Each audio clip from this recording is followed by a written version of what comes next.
የምትናገሯት። ሰው እንዳስተሳሰቡ ነው፣ ሰው እንዳመለካከቱ ነው፣ ሰው እንዳቅሙ ነው። ይቺ እንዳቅሟ ነው። እምነቱ ሃይማኖታ ነው። ሆሳና ሲባል ያሳደጓት ነው። እውነት ነው። እንኳን አደረሳችሁ አለች። ለምኑ ነው የሚያደርሰን አማራዎች? ምንም እኮ አማራ እኮ እያለቀ ነው። ይሄ ሃይማኖት እኛን መች አዳነ? ኢየሱስ ደርሶልናል፣ አላህ ደርሶልናል።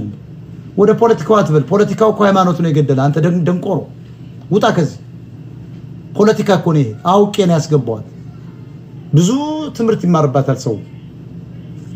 ሃይማኖት ስተወሸክ እንደ ቅድሙ ገላለሁ ያልክ ደንቆሮ፣ በልተ ለማራት የተፈጠርክ አማራ ካለህ አዝናለሁ። ይሄን ጀዝባ አስተሳሰባችሁን አንቀበልም። ሆሳና ስንት ጊዜ ነው ሆሳና? ጌታ ኢየሱስ አንድ ጊዜ እኮ ነው ሆሳና ብሎ በአህያ ሄደው። በየዓመቱ ነው ለጌታ የሚሄደው በአህያ። ግብጽ ውስጥ እኮ ይሄ የለም። ሃይማኖትን ያመጡት ግብጾች ይሄን ያደርጉ፣ ግሪኮች ይሄን ያደርጉ፣ ጣሊያኖች ይሄን ያደርጉ፣ እንግሊዞች ይሄን ያደርጉ፣ ያደጉ አሜሪካኖች ይሄን ያደርጉ። ኦርቶዶክስ እዚህ እኔ ጎን ላይ ያለ እዚህ በጣም ነው የሚስቁብን እኮ። ሁሉ ጊዜ ስቅለት እያልን እናከብራለን። አንዴ ነው ጌታ ይሰቀለው። ለልማትና ለፍልስፍና ያልታደለ አእምሮ ቤተክርስቲያንና መስጊድ ነው የምታገኘው። ብዙ ጊዜ መሀይሞች፣ ደንቆሮች፣ መስራት የማይፈልጉ ስራ የሚንቁ፣ ስራ የሚፈሩ፣ መማር የሚፈሩ ብዙ ጊዜ በሃይማኖት ውስጥ ነው የምታገኛቸው። ሲሰግዱ ጊዮርጊስ ሊመጣ አይችልም። ሰው ነው። በጀግንነት ያለፈ ክርስቲያን አይመጣም ከነፈረሱ። ማርያም ሰው ነች፣ መምጣት አትችልም። ኢየሱስ ራሱ መምጣት አይችልም። እግዚአብሔር ነው፣ በሁሉም ቦታ አለ። አንኳኳ ይከፈትልሃል ነው የተባልከው። ስለዚህ ይሄ ሁሉ የቅዘናም ጥርቅም። አሁን ኦርቶዶክሱም ይሄ የምትለው እንኳን አደረሰ ቅዘናም። ነጠላ ለብሶ ፋኖ ሲያሸንፍ እግዚአብሔር አሸነፈ የሚል እኮ ነው። ታቦት አሸነፈ የሚል እኮ ነው። መዋጋት አይፈልግም። የአማራ ዶክተሮች በተለይ ትግሬ ባዘጋጀላቸው ወጥመድ ማህበረ ቅዱሳን በሚባል ገብተው ወንዶች ቆለጥ የላቸውም። ስለምስና ቁላ ሲነሳ በስማም ብሎ ስለ ማስተማር ገብተው ምስ ሲሉ አራ በስማም የሚል ነው የአማራ እንደ ፍቃደ ስላሴ ዶክተር አለ። አሁን ሚዲያ ላይ አውቆ እኮ ነው ዶክተር ነው። የሰው ብልት ሰንጥቆ ኦፕሬሽን ያደርጋል። ግን ብልት ብሎ ሲነሳ አራ አንድ ስሙን ቀይሩት፣ እንደው ቁላ አትበሉት፣ እንደው ልጅላ ብትሉት እንደው ምናምን አየው። አስመሳይ ሹሩዶች ናቸው ነው እምስስተው አራ እንደው ሙሙ በሉት ሙሙ። ያውነ የአማራን ሚድ ነው አስመሳይ ብታይ ጠፍቶት እንዳይመስላችሁ አውቆ በሃይማኖት ለመደበቅ ሀብታም ለመሆን ግሬስ ለማግኘት የተከበረ ነው እንዲባል በዲክሽነሪ ብትሄዱ ሙሙ የሚባል የለም፣ መሳኛ የሚባል የለም። ቁላ ብሎ ነው የጻፈው። እምስ እያለ ነው የሚጽፈው። አልጋ ላይ ስትራገጭበት ስታድሪ ብርድ ልብስ ውስጥ የሚወድቅ ድረስ አታውቂው። እዚህ ትመጫና አራራራ እንደው ሙሙ በለው ሞታ በስላሴ አረ በስላሴ አራራራ አረ እንደው ጀላ በልልኝ የሚሉ ሴቶች አሉ።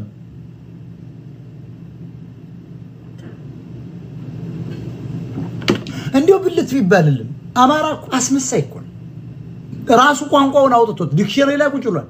አረ እንደው ሙሙ ቀይሩት፣ በሙሙ ቀይሩት። አንዳንድ ነጠላ ለብሰው በዚህ አውቆ እኮ ነው ቂጣቸው ይሄን የሚያክል አራራራ ሲሉ ቲክቶክ ላይ ይሰማል። አስመሳይ ህዝብ፣ ሽሩድ ህዝብ፣ ውዳቂ ህዝብ እኮ ነው።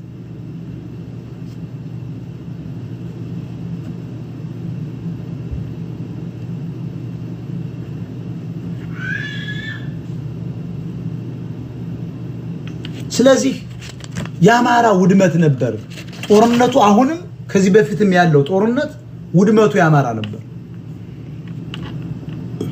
እግዚአብሔር ይቅር የሚለው ለምንድን ነው? መላኩ እግዚአብሔር ምንድን ነው ይቅር የሚለው? እምስ ብለህና ቁላ ብለህ ተናገርክ ብሎ ነው እግዚአብሔር የሚኮንልኝ? እውነቱ ነው አጣህ ብሎ ነው? እግዚአብሔር ይቅር የማይልህ አንተን ነው። ቤተክርስቲያን ሄደህ እግዚአብሔርን በአንድ ጧፍ ጉቦ ለማታለል የምትንቀሳቀስ ሌባ አንተን የምትጠየቀው። ማርያም ልጅ ከሰጠሽኝ በሬ ያስገባል። ይሄ እኮ ጉቦ ነው። አማራ እግዚአብሔር በጉቦ አታሎ ቤተ ምንድነው ገነት ወይም ደግሞ መንግስተ ሰማያት ለመግባት የሚዳዳው ህዝብ ነው። ጉቦኛ ነው። አሁን በዓለም ስርዓት ጉቦን ያስተማረው አማራ ነው። ክርስቲያኑ ሙስሊሙም አሁን አላህ መባ ሰጣለሁ ዘክ ሰጣለሁ እንዲሁ አበላለሁ እንዲሁ አንድ ፎቅ ነው ያለችኝ 3 ፎቅ አደረስክልኝ እንዲሁ እንደ ወርቁ አይተን እንዲሁ 3 አውሮፕላኖች እንዲሁ በገዛ አንደኛውን አውሮፕላን ቄጠማ ሁሉ ጊዜ እየዞርኩ ቤተክርስቲያን አደረሳለሁ የሚል እኮ አማራ ነው። ኦሮሞም ትግሬ እንደዚህ እኮ ነው። ኢትዮጵያዊ ማለት በተለይ አማራ ጉቦ አቅርቦ ለእግዚአብሔር የራሱን የፈጠረውን ገንዘብ የራሱን ንብረት አቅርቦ መባ ሰጥቼ እግዚአብሔርን አታሎ ማርያምን አታሎ ጊዮርጊስን ሸውዶ የቪአይፒ ላውንጅ የተባለች 7 ቤት ለመግባት 7ኛ ሰማይ ላይ 7 እጅ ከመጽሐይ በላይ ታበራለች የተባለች ገነት ውስጥ ለመግባት በጉቦ የሚያምን ህዝብ ነው። ሄድበት ነው ያልከኝ ሄድበታል። ገና ብሪጅስቶን ትሄድበታለች። ሄጅበት ብሪጅ የሚባል ቲሸርት አዘጋጃለሁ ገና ሄጅበት። ይሄን ስንናገር ሰማይ ሁሉ የወረደ ይመስላል። እስኪ ተመልከቱት። ቦሌ መድኃኒዓለም ላይ 1 ሚሊዮን አማራ 1 ሚሊዮን ጦፍ ያበራል። 1 ሚሊዮን አማራ 1 ሚሊዮን ሻማ ያበራል። በ10 ብር አባዙት 10 ሚሊዮን ብር ነው በየቀኑ በአንድ ቤተክርስቲያን ላይ የሚቀልጠው ሻማ የሚበራው ጧፍ።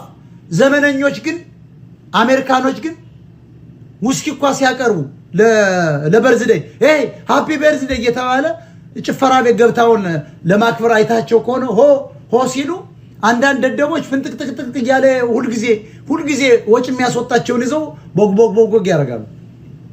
ያራዳ ልጆች ግን ምን ያደርጋሉ? ቻርጅ የሚደረግ የሚፈነጥቅ ራሱ ቻርጅ ታደርገዋለህ። ሁልጊዜ አትቀይረውም። ቻርጅ ብቻ ዝም ብሎ በ0.1 ሳንቲም የምትሞላው ያረጉና ያን ጠቅ ያረጉና ቦግ እያረጉ አያ። ብዙ ጥቁር ደደብ ግን ያኛውን የሚፈነድቀውን ይገዛና ውድ እኮ ነው ሃፒ በርዝዴይ ይላል። ሌላ ቦታ ስትሄድ ግን የሰለጠኑት ዝም ብሎ በመብራት ብቻ የሚሰራ ዘመናዊ። ተመልከት ልዩነታችን። ጥቁር ማለት ቂጡን አዝሮ የሚዞር ህዝብ እኮ ነው። አንጎሉን ማሰራት ያልቻለው አማራ።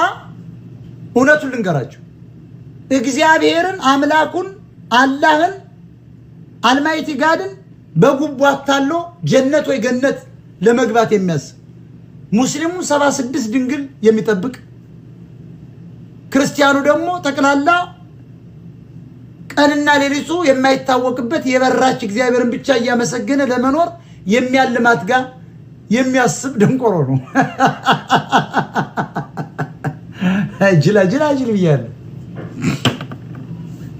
ለዚያ ነው በዚያን ጊዜ በትግሬ ጦርነት ጊዜ በማዕከላዊ መንግስት ጦርነት ጊዜ አማራን ለማዳን ቢታሰብ ኑሮ ገና ህዋት እየመጣች ሳለ ድንበር ላይ ማገድ ይቻል ነበር።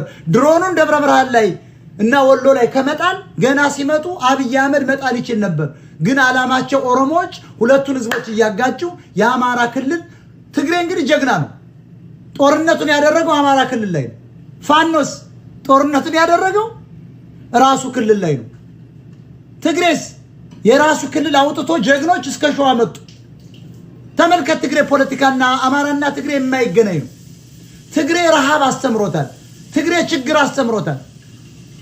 ትግሬ ፈተና አስተምሮታል። አማራ ግን በታሪኩ ይጎራል፣ በቴዎድሮስ ይጎራል።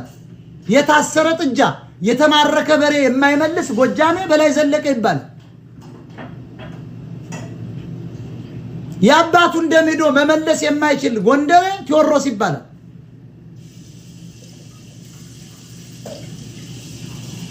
ሚስቱን የደፈረበትን ደፋሪ በጥይት በሽጉጥ መምታት ያልቻለ ወሎዬ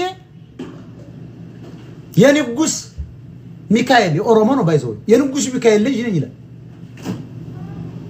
የላሊበላ ልጅ ነኝ የዳዊት ልጅ ነኝ ይላል።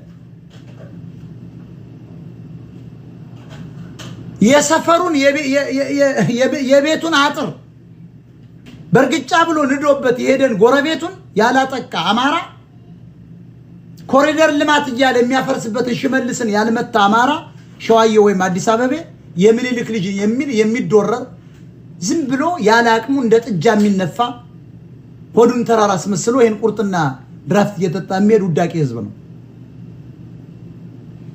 ሆን ተብሎ የአማራ ህዝብ እንዲያልቅ ኢኮኖሚው እንዲወድም ደብረ ብርሃን ድረስ እስከሚጠጉ ድረስ ማንም አልተኮሰባቸውም። ለምን የማኦሴቱን ፕሪንሲፕል እየተከተሉ ነበር ኦሮሞች ጀግኖች። እነሱ ቲማቲምና በቆሎ በተከፋፈሉ ትራክተር እያከፋፈሉ እየሸጡ ነው። እኛ ግን እነ ክርስቲያን ታደለን ተከትለን ዘጥ እያሉ እነ ግዱ አንዳርጋቸው። እነሱ ደግሞ ማታ ማታ ውስኪና ቁርጥ ነው የሚበሉ የሚጠጡ። ቀን ግን አማራን ይቀሰቅሳሉ እነ ክርስቲያን ታደለ። እንዲህ አይነት የደከመ ትግል ነበር እያካሄድን ያለነው። ሆን ተብሎ ሁለቱ ህዝቦች እየተዋጉ በተለይ አማራ መሬት ላይ መጥተው የአማራ ኢኮኖሚና ህዝብ እያለቀ እንዲዋጉ ያደረጉት ኦሮሞዎች ነበሩ። ለአማራ ቢታሰብ ኖሮማ ገና ህዋት ሲንቀሳቀስ መረጃ ነበራቸው። ድሮኑን እዚያው ጋር ድንበር ላይ ይጥሉት ነበር፣ ያጠፉት ነበር፣ እንዲመጣም ያግዱት ነበር፣ መከላከያ ሰራዊትን ወስዶ ይጋፈጡት ነበር። ያን አላደረጉም። ለአማራ አልታሰበም። አማራን ለማጥፋት ነበር ጦርነቱ። አሁንም ክልሉ ውስጥ ጦርነቱ እንዲሄድ ያገዟቸው እነ ዘመነ ናቸው። የሁለቱ ትግሬዎችን ሐሳብ ሳያውቁም በማወቅም ለሀብት ንብረታቸውን ብለው ለስልጣን ብለው ነገ ወደ 4 ኪሎ እንሄዳለን አብረን ብለው በማሰብ የራሳቸውን ዳይናስቲ ለመመስረት ያሰቡ እነ ዘመነ ካሴ ጦርነቱ ወደ 4 ኪሎ እንዲሄድ አላደረጉም። ክልሉ እንዲወድም ያደረገው የጎንደር፣ የጎጃም፣ የሸዋ፣ የወሎ ቤተ አማራ የፋኖ መሪዎች ናቸው። እስክንድርም አለበት፣ ሹልቃው አለበት፣ 360 አለበት፣ ዘመርኩን በቀለ ዳዲ አለበት፣ ቅዳሜ ገበያ አለችበት። ይሄ ሁሉ ተደማምሮ ነው አማራ እየወደመ ያለ። የሁሉም ፍላጎት የተለያየ ነው። ዘመነና በጀርባ ያሉ ሰዎች የራሳቸው ፍላጎት፣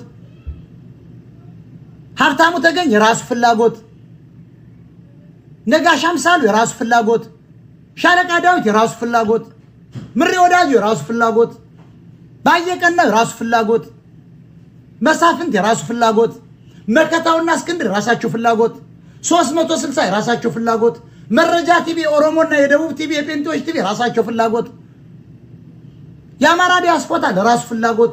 ጠቅላላ አንድ ፍላጎት የለንም። ሁሉም ማኪያቬሊያን የሚባለው መጽሐፍ ብታነቡት ይሄ ነው።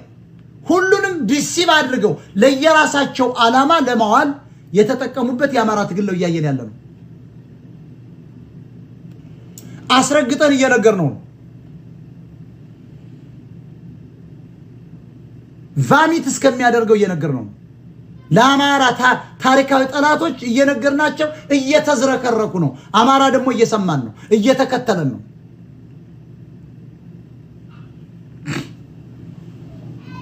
እኛ ስለገባን ነበር፣ እኛ ስላወቅ ነበር። ትግሬ ልቀቁ ያልናችሁ ትግሬ ህዋት ቢለቀቅ ኖሮ ጦርነት ኦሮሚያ ክልል ሆኖ የኦሮሞና ትግሬ ህዝብ ይዋጋ ነበር። ኦሮሞና ትግሬ ላይመለስ ይጣላ ነበር። ሁለቱ ሲቃረኑ እኛ ቤተ መንግስት እንገባ ነበር።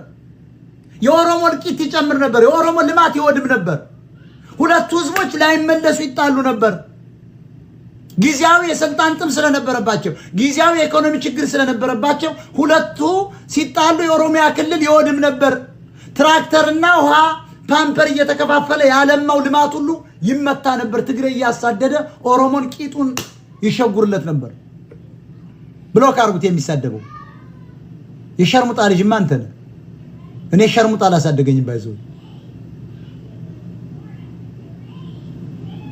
ሙሉ የገበያ ህዝብ በከዘራ ጭንቅላት ብሎ 150 አማራ ገበያ ላይ ሰንጥቆ የሚጥልና ብቻውን እየሸለለ ወደ ቤት የሚገባባት ነው ያለ የቀሰናም ልጅ የሸርሙጣ ልጅ አንተ ነህ።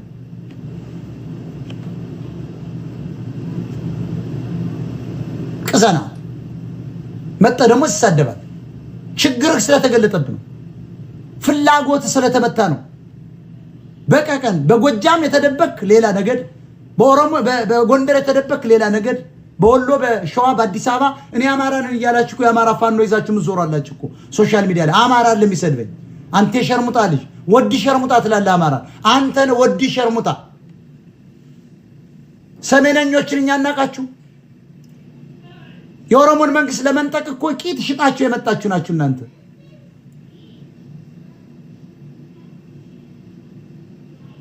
የበዓሉ ግርማን መጽሐፍ ማንበብ በቂ ነው። እናንተ የሸርሙጣ ልጆች ቂጥ ሽጣ ነው የመጣ። አማራ ቂጥ ሊሸጥ አይችልም።